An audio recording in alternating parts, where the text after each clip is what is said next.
जिला सदर जनाब अमीर अहमद किचलू साहब यहाँ पे आए हुए मेरे नौजवान बुजुर्गों, अजीज दोस्तों, मेरी माताओं, मेरी माओ, मेरी बहनों, मेरी तरफ से आप सबको अस्सलाम वालेकुम।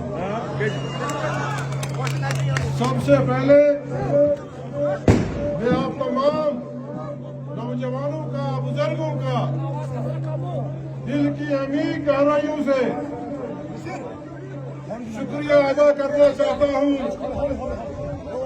जो आप सिंधन छात्रों पूरा यहाँ बनापुर से लेकर यहाँ तक जो आपने मेरा इस्तकबाल किया, इसका मैं जितना भी शुक्रिया अदा करूँगा उतना कम है।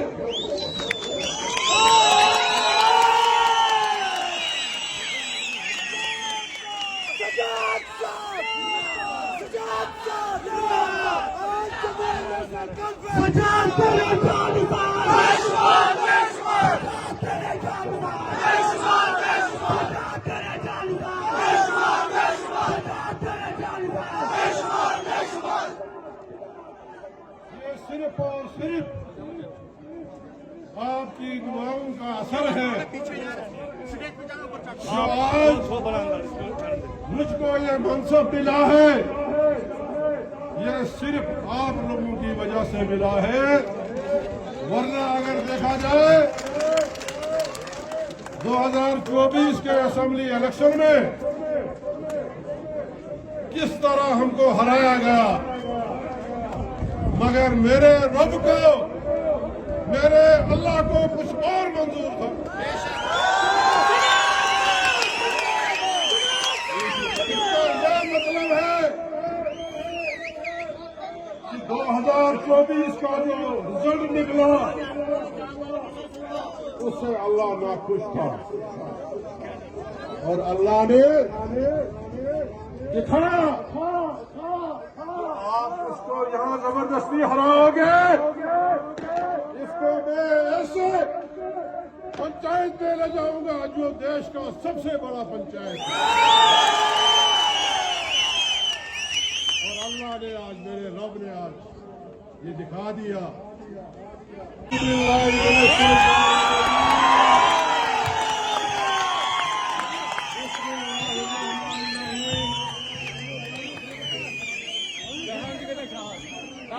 जिला सदर जनाब अमीर अहमद किचलू साहब यहाँ पे आए हुए मेरे नौजवान बुजुर्गों, अजीज दोस्तों, मेरी माताओं, मेरी माओ, मेरी बहनों, मेरी तरफ से आप सबको अस्सलाम वालेकुम। सबसे पहले मैं आप तमाम नौजवानों का, बुजुर्गों का दिल की अमीर गहराइयों से शुक्रिया अदा करना चाहता हूँ, जो आप सिंधन छात्रों पूरा यहाँ बनापुर से लेकर यहाँ तक जो आपने मेरा इस्तकबाल किया, इसका मैं जितना भी शुक्रिया अदा करूँगा उतना कम है।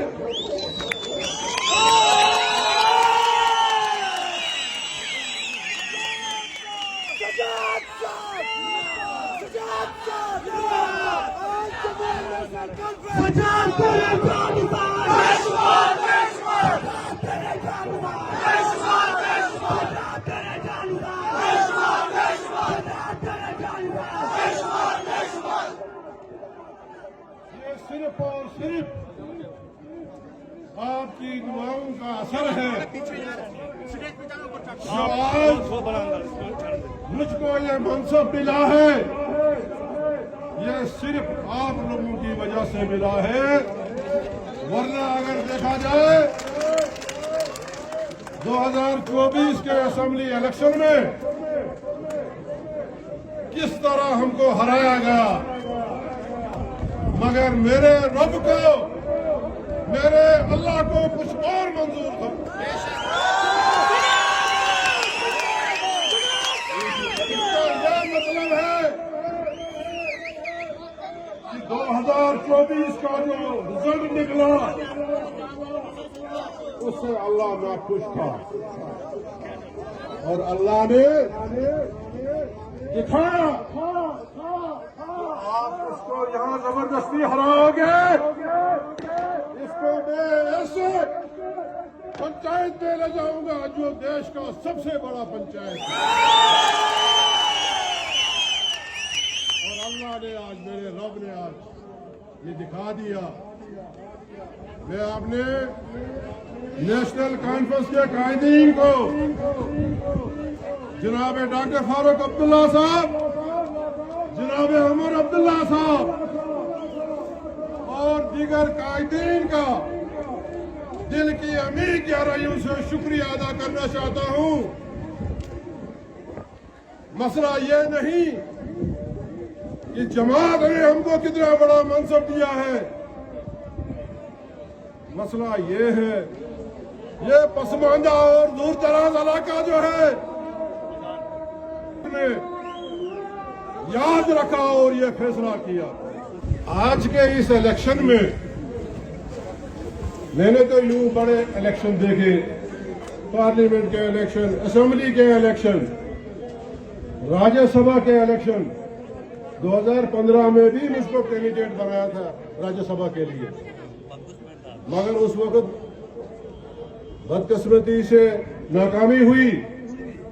मगर आज का ये जो राज्यसभा का इलेक्शन, इसमें मैंने पूरे जम्मू कश्मीर की सूरत हाल अजीब देखी। जब ये रिजल्ट आए, जब लोगों को पता चला कि भाई हमने जीत हासिल की है,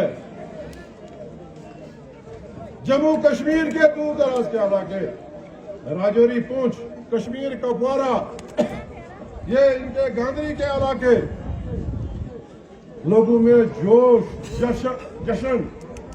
भाई ये तो हर वक्त होते हैं ये राज्यसभा के इलेक्शन। आज के इस इलेक्शन में इतना क्या है कि गांव-गांव, गली-गली लोग जो है खुशियां मना रहे हैं।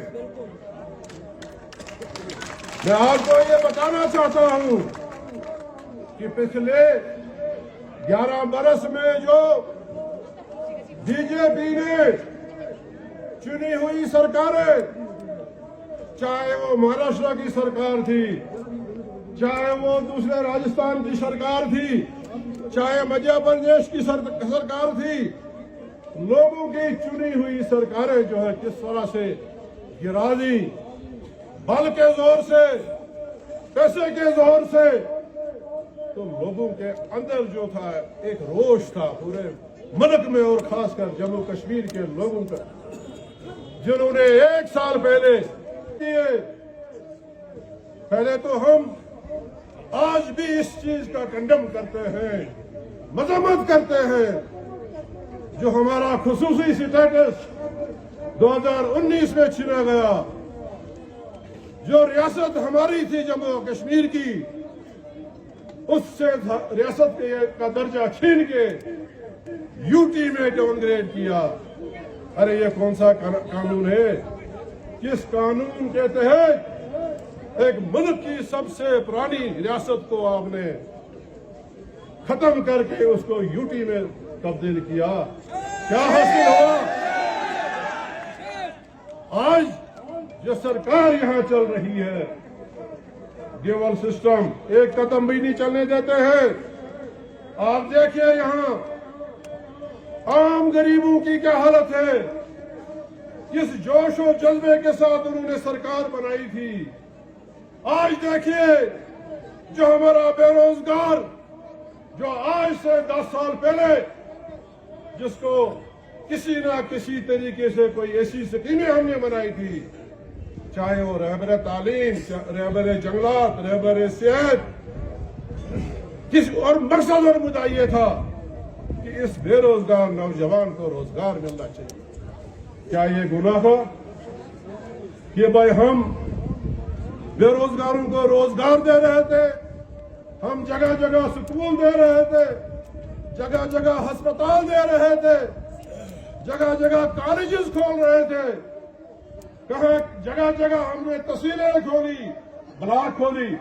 क्या ये लोगों के खिलाफ डिसीजन थे? मगर इसमें कसूर हम लोगों का है। हमको एक्सप्लॉइट किया जाता है मजहब के नाम पे, धर्म के नाम पे, और वो अपनी बाजी जीत के उसके बाद लोगों को बेहाल छोड़ दिया जाता है। कहां है आज वो जिन्होंने यहां 11 साल हुकूमत की?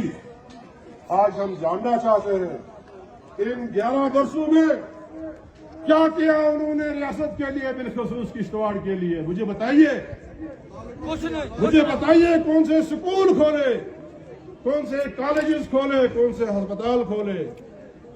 जो 2014 तक हमने काम किया उसके बाद कुछ नहीं किया, क्योंकि उनका फंदा जो है वो बिल्कुल सिंपल है। इलेक्शन के 2 महीने जिंदा हो जाओ, लोगों को भड़काओ और वोट हासिल करो। मेरे भाइयों बुजुर्गों, 2024 के इलेक्शन में जो हमको यहां हार मिली है, आपको पता है किश्तवाड़ 20 साल पीछे हो गया है। अगर मैं यहां से जीत के चला गया होता, माशाअल्लाह मैं इस वक्त मिनिस्टर होता।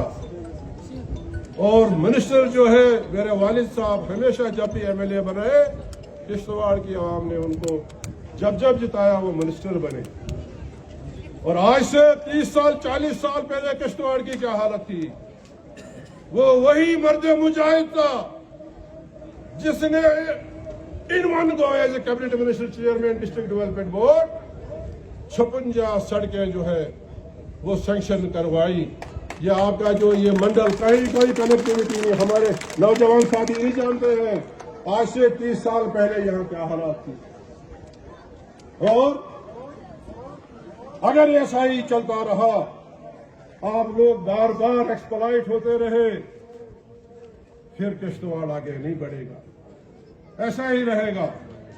जो हमने मुलाजिम लगाए थे अनकरीबी वो रिटायर हो जाएंगे। अगर एक ऐसा वक्त था आज से चलना चाहता है।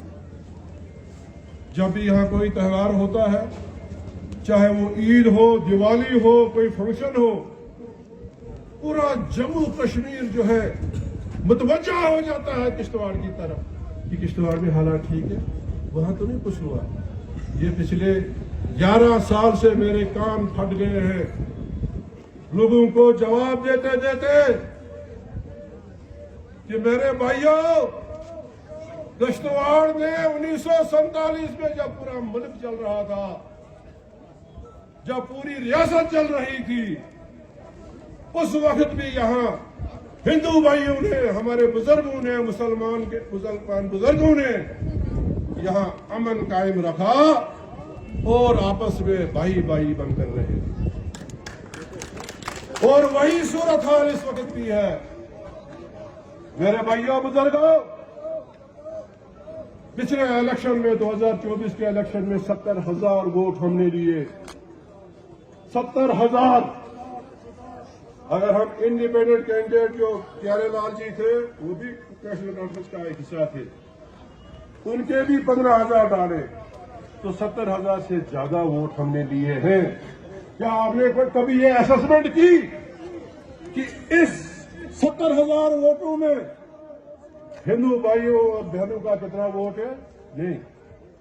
तो मुझे पता है, वो मुझे पता है कि पाडर जो 95% हिंदू डोमिनेटेड है, अगर वो वहां से 4,000 वोट आए, 3600 वोट आए, 4,000 के करीब वोट आए, तो किसने दिए? किसने दिए? आपके हिडियाल कुलीद वसर जल्ला से जो 200-250 वोट आए, किसने दिए? इसमें कम अज कम 70,000 वोटों में से 25,000 वोट जो है वो हमारे हिंदू भाइयों का, हमारी हिंदू माओ और बहनों का है। मगर जो यहाँ सिलसिला चल रहा है, कोई जबान नहीं खोल सकता। जो जबान खोलेगा, जो ये कहेगा कि मैंने नेशनल कॉन्फ्रेंस को वोट किया है, ऐसा दबाव डाला जाता है, उसको खतरा रहता है कि कहीं मेरी जबान न काट दी। किश्तवाड़ का भाईचारा आपको कहीं नहीं मिलेगा। और मैं वाहिद एक ऐसा शख्स हूं जहां सियासत इलेक्शन के लिए नहीं करता हूं। मैंने अपने वालिद के साथ काम किया है। मैंने यहां किश्तवाड़ में देखा है कैसे यहां भाईचारा कायम व दायम था। मगर जब से ये बीजेपी वजूद में आई, इन्होंने सिर्फ हमको मिलिटेंट भी कहा, हमको एंटी नेशनल भी कहा, मगर वो हमारे दिल को, हमारे ज़मीर को पता है। और ये हदीस भी है कि जिस मिट्टी ने आपको पैदा किया है, उसके साथ बेवफाई कभी नहीं करें। कोई भी मुसलमान जो ईमान रखता हो, वो अपनी मिट्टी के साथ बेईमानी कभी नहीं करेगा। ये मिट्टी किसी के घर की है, ये पूरे हिंदुस्तान के, चाहे वो किसी भी भाषा, कोई भी भाषा बोलता हो, किसी भी धर्म का हो, ये मिट्टी जो है, ये सरजमीन जो है, ये हम सब की है। लिहाजा यहाँ अमन रखना, यहाँ भाईचारा रखना, ये हमारा फर्ज बनता है। मैंने 2008 से लेकर आज तक जो ये कम्युनल ताकतें हैं, मैंने कोई घुटने नहीं टेके हैं। मैं एक अल्लाह से डरता हूं, एक अल्लाह से। रिज़्क़ और मौत, अगर मुझे इस पे ईमान है कि मेरी मौत कब आएगी, मुझे कब तक जिंदा रहना है, तो मेरे अंदर कोई डर महसूस नहीं होगा। आज बीजेपी पता नहीं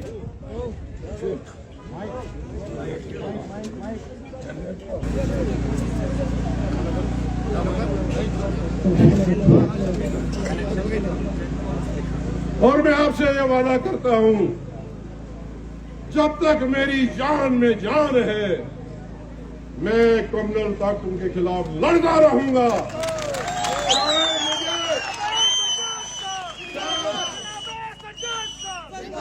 चाहे मुझे 100 बार क्यों नहीं हारना पड़े, मगर मैं एक मिशन लेकर हूं कि आज से 30 साल पहले जो यहाँ अमन था, भाईचारा था, उस भाईचारे के लिए कितनी भी मुझे कुर्बानी देनी पड़े, मैं वो कुर्बानी दे दूंगा। और इस मिशन के साथ कि किश्तवाड़ में फिर वही भाईचारा तो है, मगर एक नैरेटिव जो बनाया गया है। कल भी मुझे प्रेस वाले कह रहे थे कि जनाब आप किश्तवाड़ जाएंगे, अब तो पता नहीं वहां कोई कितना फसाद होगा। बड़े अफसोस की बात है, ये सारा नैरेटिव जो है ये बीजेपी का बनाया हुआ है। किश्तवाड़ के लोग अमन पसंद हैं और हमेशा किश्तवाड़ के लोगों ने भाईचारे को मजबूती से थामा है। मैं एक बार फिर आप तमाम बुजुर्गों का, नौजवानों का, दूर दूर से आए हैं, डॉक्टर चमन लाल एक्सएमए का हूं, उन पब्लिक रिप्रेजेंटेटिव्स को जो किश्तवाड़ के लोगों ने चुने हैं, जो नागसिनी पाटर के लोगों ने जिनको चुना है, या इंदरवाल के लोगों ने जिनको चुना है, बाबा सियासत खुदारा बंद कर दो। किश्तवाड़ बहुत पहले ही पसमानदा है और अब आप किश्तवाड़ की तामीर और तरक्की के लिए काम करें। यह आपकी खुशकिस्मती है कि मुझे राज्यसभा में भेजा गया है। अगर हम सब मिलकर फिलहाल 4 साल सारी सियासत को एक तरफ रखकर किश्तवाड़ की तामीर और तरक्की के लिए काम करें, अल्लाह गवाह है, मुझे किश्तवाड़ को 4 चांद लग जाएंगे इंशाअल्लाह इंशाअल्लाह इंशाअल्लाह।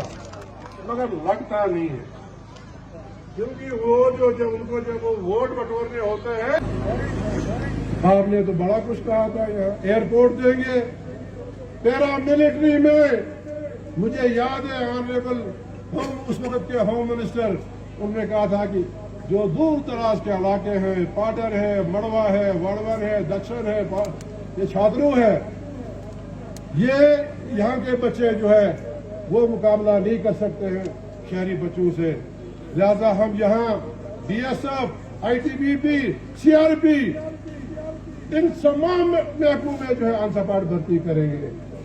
मुझे लगता है कि रात के अंधेरे में वो भी भर्ती आपके गाँव में होती होगी। ये वादा भी हमने वहाँ डॉक्टर जितेंद्र सिंह जो हमारे ऑनरेबल एमपी है, उन्होंने तो हमको जोड़ दिया रेल के साथ। आज रेल जाती है, यहाँ रात को जाती है, कश्मीर पहुंचती है। याद होगा आपको 14 के इलेक्शन में भी और 24 के इलेक्शन में भी कहा था, जब इंसान किसी जायज डिमांड के लिए बार बार जो है किसी मिनिस्टर, प्राइम मिनिस्टर के पास जाता है, एक न एक वक्त आता है वो मसला जो है जरूर हल हो जाता है। फिलहाल मैं आपका राज्यसभा का मेंबर बना हूं, इसके लिए दिल की अमी गहराइयों से फिर एक दफा शुक्रिया भी आप लोगों का, आपकी दुआओं का असर, आपको मुबारक भी हो। अब मेरा एंटी लैट फंड जो है वो भी आप गिनना शुरू कर देंगे। पुराना जमाना था, हम देते थे गाँव देहात में हम गरीब वर्कर को कुछ थोड़ा बहुत, वो भी इन लोगों ने बंद कर दिया। अब अगर 10,000 का काम भी है उसके भी करने निकलवाए। वाह, क्या सरकार है, क्या सरकार है। जाएगा कहाँ ये, लगेगा भी खत्म, सब कुछ खत्म, बनेगा क्या। लिहाजा ये इतने बड़े पावर प्रोजेक्ट, बाबा इतना सा डोलसी पावर प्रोजेक्ट था, इतना सा 390 मेगावाट का, जिस डोलसी पावर प्रोजेक्ट ने पूरे किश्तवाड़ की काया पलट दी थी।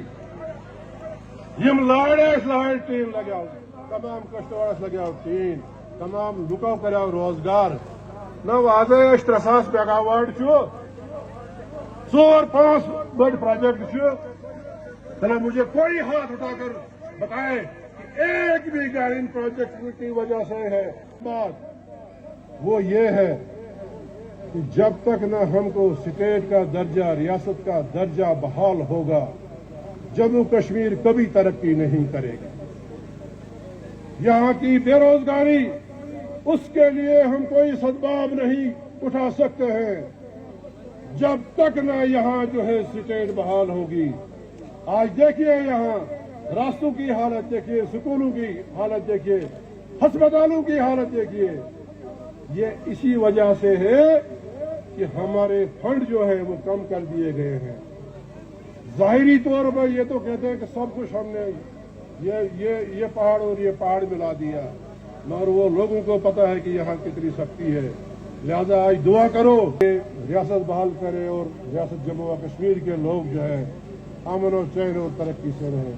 मैं एक बार फिर तमाम हजरात का, बुजुर्गों का, नौजवानों का, माओ बहनों का शुक्रिया अदा करना चाहता हूँ कि आप यहाँ